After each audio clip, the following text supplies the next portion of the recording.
Hi, I'm Kristen Miglore, back with another genius recipe, and this week's recipe is one that I make all the time. In fact, it's the recipe that I make the most out of this cookbook, and it is for an oatmeal that is quicker, creamier, and does not leave a sticky pot soaking in the sink. This week's recipe comes from Samantha Seneviratne, a cookbook author most recently of The Joys of Baking. She's a food stylist, and most recently she is a TV star on her new show on Magnolia Network. Sam has joined me a number of times over the years. She has made her banana bread scones with me.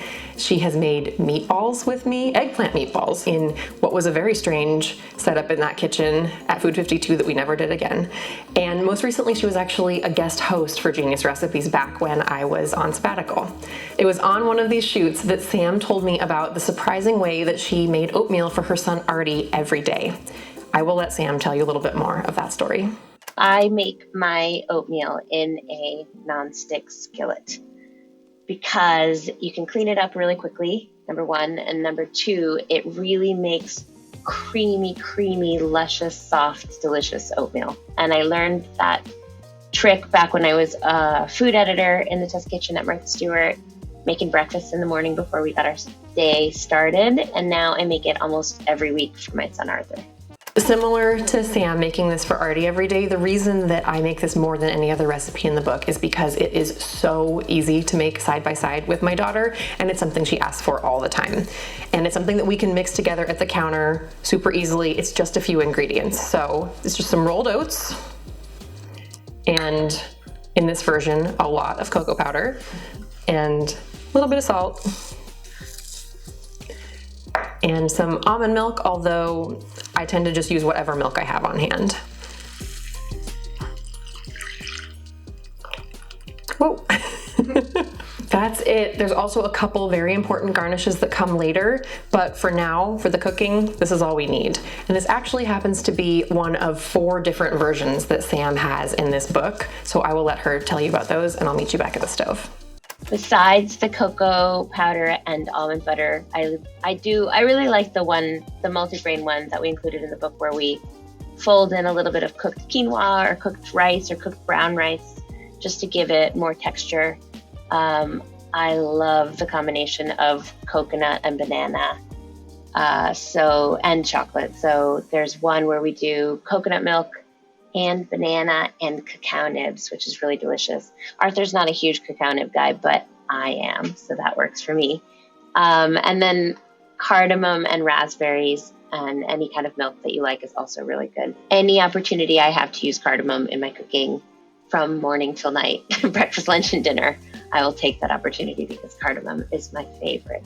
Even though I love and make all of the different riffs that Sam has in Simply Genius, my family just cannot get past this cocoa almond version. There's something about having this like bittersweet depth in your breakfast, along with some of the other flavors that balance that out. It makes it the kind of thing that you ask for the night before, and my daughter does that all the time. It's also gonna smell like hot cocoa as it's cooking. The single serving version that is in Simply Genius is only gonna take 5 minutes to cook through, but I'm actually making a double batch, and we often make even a triple batch because my whole family loves to eat it, and we love having leftovers of it too. So mine might take a couple more minutes to come up to a simmer, but in the meantime, here is Sam to tell us more about what we should be looking for no matter what size batch we're making. I think the bubbles are kind of a really good indicator of when it goes from undercooked to perfect, because they start really big and very liquidy, and then as the liquid reduces, the bubbles become tighter and sort of like creamier and smaller, and you can see more of the oats, and that's when you know it's perfect. You may notice I'm actually scraping the pan quite often and scraping along the bottom and sides. That would probably not be necessary if you had a new nonstick skillet or one that had been very well cared for. Mine is neither of those things. And this, I would say, is pretty done. It's going to thicken up so much, as Sam said. And now we just need to garnish it and eat. I think these garnishes are pretty key because so far we have not sweetened this at all, and it's leaning kind of bitter if you were just to eat it as is. So we have a little bit of maple syrup that we can sweeten this with to taste. And then we also swirl in some almond butter, which just makes it creamier. It balances it out. The nutty goes so well with the bitter and the sweetness of the maple. And it also just is something that kind of powers me through the morning a little more and makes it so that I'm sending my kid to preschool and she's not about to have a meltdown. So all of those seem pretty important. And then the milk is optional. It's up to you if you want to add it, but I usually do. I just love that this is one of those like parent to parent tips that makes such a huge difference, both in the cooking technique and how quick it is, but also the flavor combination that my whole family is obsessed with. And I wanted to check in with Sam about how this recipe has evolved for her since she told me about it when her son already was about my daughter's age. I still make this recipe almost every week for Arthur. He's not really into the cocoa variation, but I have gotten more adventurous of throwing additional seeds and nuts and leftovers into the mix for Arthur. He's pretty happy. If he can't see it, if it doesn't change visually that much, then he's willing to at least try it. And then he likes things once he tries it. It's just that initial bite that's hard to get him to take. So if I only change it incrementally visually, then I can keep him involved. But he pretty much sticks to the basic. That's his favorite, and it's pretty good, so I totally get it. I know exactly what this is going to taste like because I have it all the time.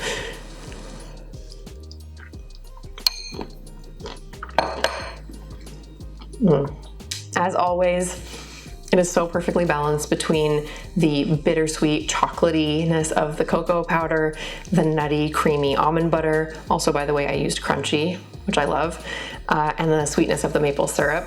All of those swirl together and remind me a little bit of like the chocolatey cereals that I used to crave as a child and want all the time, but just a little bit more grown up. I thought this recipe would be a perfect one to share for cooking in the new year because it's a pretty easy way to change up the way that you're cooking something and still get something completely new tasting. So please let me know if you try it. Please let me know if you try any riffs either in Simply Genius or your own. If you want to hear more from Sam about the story behind this recipe and all of the new projects she's working on, be sure to tune into the Genius Recipe Tapes anywhere you get your podcasts, and be sure to like and subscribe to this video so you get all of the Genius recipes.